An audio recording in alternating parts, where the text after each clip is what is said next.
உத்திரம் நட்சத்திர பலன் பேட் டே. இன்று கொஞ்சம் கவனமாக இருக்க வேண்டிய நாள்.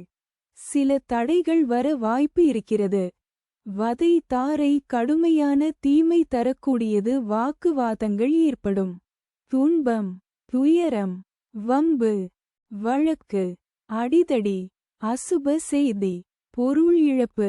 25வது நட்சத்திரம். இன்று தன்னம்பிக்கை சோதிக்கப்படும் நாள்.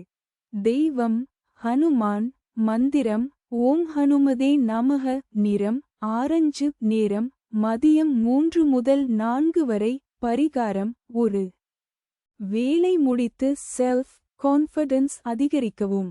பஞ்சபட்சி பலன் வளர்பிறை சப்தமி வெள்ளிக்கிழமை காலை 8:24 மணி முதல் 10:48 மணி வரை. ஓன் 80 விழுக்காடு காரிய வெற்றி.